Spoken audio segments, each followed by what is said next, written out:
नमस्कार, स्वागत है आपका हमारे इस YouTube चैनल पर। मैं मनमोहन श्रीवास्तव आपका हार्दिक अभिनंदन करता हूं। एक गीत है था और इसके बोल आपको भी होंगे, दिल तो खोया है यहीं के पे कहीं पे तू ज़रा बता।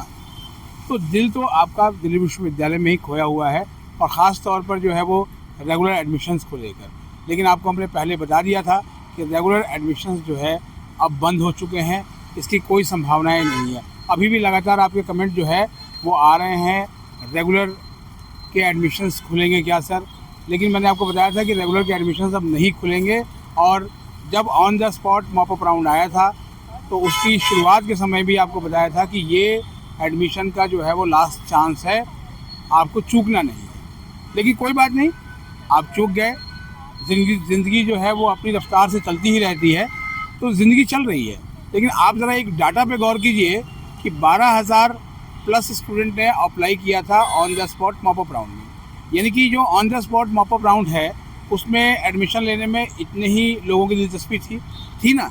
आप इस बात से यकीन करेंगे। यानी ये 12,000 प्लस हैं जिनको एडमिशन नहीं मिला। अब इनमें साइंस के विद्यार्थी कितने होंगे? साइंस के विद्यार्थियों का जिक्र इसलिए कर रहा हूँ क्योंकि DU के स्कूल ऑफ ओपन लर्निंग में साइंस के कोर्सेज नहीं हैं। तो अगर मान लेते हैं 12,000 में से हम 3,000 लोग भी निकाल लेते हैं कि ये साइंस के हैं, तो 9,000 लोग ऐसे हैं जिनको आर्ट्स और ह्यूमैनिटीज़ के कोर्सेज करने थे और जो उनको एडमिशन नहीं मिल पाया। चाहे वो बीकॉम का कॉमर्स का कोर्स हो, बीकॉम ऑनर्स हो, ये सारे कोर्स DU के स्कूल ऑफ ओपन लर्निंग में हैं। और जिनको स्कूल ऑफ ओपन लर्निंग एक चॉइस के रूप में लेना था वो अपना एडमिशन ले भी चुके हैं। क्योंकि जो लास्ट आंकड़ा जो है वो DU सोल ने दिया था वो आंकड़ा 94,000 प्लस के एडमिशन का था। लेकिन अभी सूत्रों ने बताया कि ये एडमिशन की संख्या जो है वो 1 लाख से ऊपर पार कर चुकी है और जो रजिस्ट्रेशन है वो 2 लाख से ऊपर उनकी संख्या जो है वो जा चुकी है। और लगातार कंटिन्यूस अभी हो रहे हैं। बीच में 2 समस्याएं भी आई थी जो आप लोगों ने कमेंट करके बताया था, वो भी अब रिजॉल्व हो चुकी है। एक समस्या तो ये था कि वेरिफिकेशन पेंडिंग था जिसकी वजह से फ्री लिंक नहीं आ रहा था। और अभी तो जो है वो आप में से ही कई कैंडिडेट्स ने बताया कि उनका तो आई कार्ड भी जनरेट हो गया है। तो अब सवाल ये उठता है कि SOL में एडमिशन लें या ना लें। ये आपके कमेंट से पता चलता है क्योंकि अभी भी आप उसको लेकर बहुत अधिक जो है वो उत्साहित नहीं है। और बार बार ये कमेंट आ रहा है कि सर क्या सोल के एडमिशन की लास्ट डेट बढ़ेगी, क्या डेट एक्सटेंड होगी। आपको भी पता है कि सोल की जब 15 सितंबर की लास्ट डेट थी उसके लगभग 1 सप्ताह पहले से आपके मैसेजेस आने शुरू हो गए थे कि सर डेट एक्सटेंड होगी। हमने बता दिया था, कमेंट के जवाब में भी लिखा था कि डेट जो है वो एक्सटेंड होगी।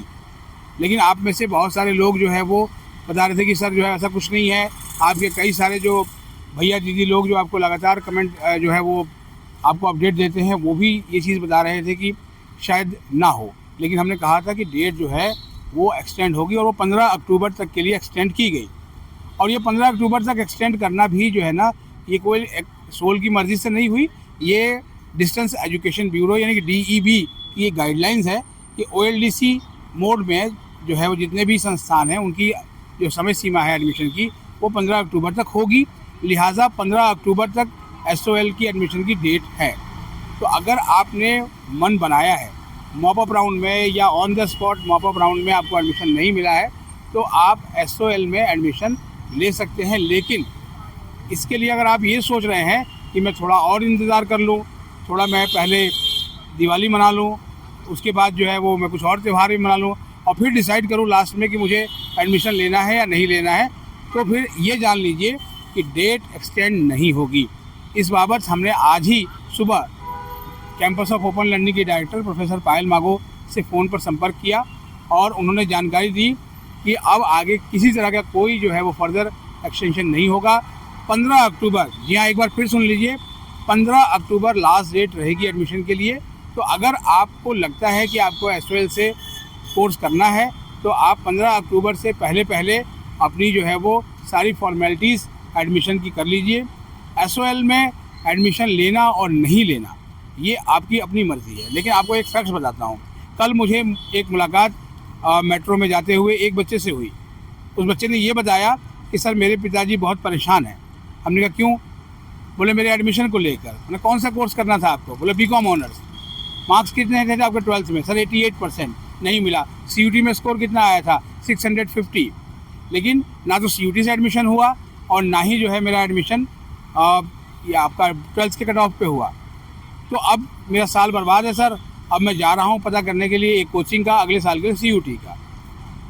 मैंने उस स्टूडेंट को ये कहा कि एक बार अपने पिताजी से मेरी बात कराइए।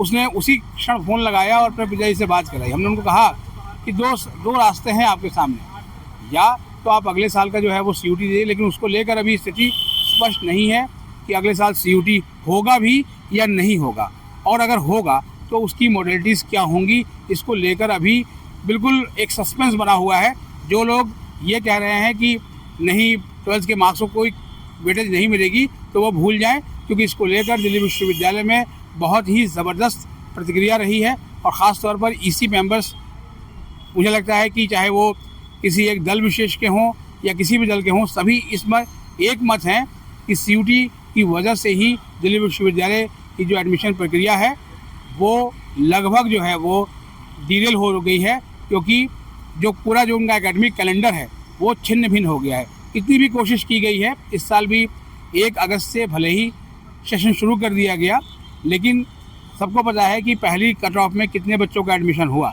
भले ही जो है एक बड़ी संख्या फर्स्ट लिस्ट में अलॉट की गई थी, लेकिन जब आते आते एडमिशन खुद जब DU के सूत्र बताते हैं कि 7,500 से अधिक सीटें स्टिल दिल्ली विश्वविद्यालय के रेगुलर कॉलेजेस में खाली है, तो ये कोई छोटा नंबर नहीं है, ये बहुत बड़ा नंबर है। तो अगर आपका कोर्स SOL में है तो आप उस कोर्स को चुन सकते हैं, क्योंकि उसके बाद आपके सामने माइग्रेशन का विकल्प है।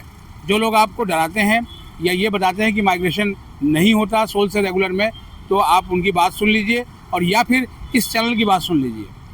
सोल के बहुत से स्टूडेंट मुझे मिलते हैं जो अब रेगुलर कॉलेजेस में पढ़ रहे हैं, और आपको हैरानी होगी कि ये जो है उन कोर्सेज में भी है जो मैनेजमेंट के बहुत अच्छे कोर्स माने जाते हैं, वहाँ भी उनको माइग्रेशन मिला है। तो BCom ऑनर्स या इंग्लिश ऑनर्स या पॉलिटिकल साइंस ऑनर्स की बात ही क्या है, इनमें तो बच्चों को माइग्रेशन मिलता ही रहा है। हाँ, सोल के साथ एक समस्या जो फ़िलहाल देखने को मिल रही है, वो सोल की समस्या कम और DU के एग्ज़ाम ब्रांच की समस्या ज़्यादा है, जो रिज़ल्ट समय पर नहीं आना। लेकिन रिज़ल्ट जब समय पर नहीं आया तो लिहाजा 15 दिन की डेट जो है आगे बढ़ाई गई। पहले माइग्रेशन की जो डेट थी वो आपका 1 सितंबर के आसपास ख़त्म हो गई थी, फिर 15 दिन तक कुछ पता नहीं लगा, और फिर बाद में 15 दिन की डेट और माइग्रेशन की बढ़ाई गई।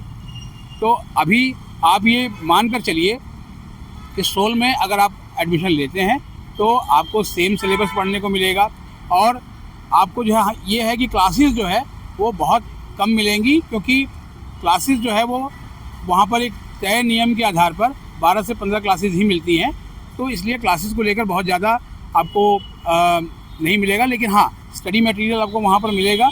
मैं इस वीडियो के माध्यम से सोल की कोई एडवोकेसी नहीं कर रहा, ये जान लीजिएगा। लेकिन हाँ, जहाँ पर अगर कुछ पॉजिटिव चीज़ें हो रही हैं और जहाँ पर आपके साल बचने का सवाल है, वहाँ पर मैं आपको ये एक एडवाइस दे रहा हूँ, क्योंकि इससे ना केवल आपका 1 साल बचेगा, बल्कि आप अपनी पसंद के कोर्स में पहुँच जाएंगे। क्योंकि मॉपअप राउंड में और ऑन द स्पॉट राउंड में भी स्टूडेंट्स ने बहुत गलत कोर्सेज़ का चुनाव कर लिया, और अब वो विड्रॉ चाह रहे थे। हालांकि विड्रॉ करने की समय सीमा अब निकल चुकी है, लेकिन फ़िलहाल ये है कि उनको विड्रॉ मिला है।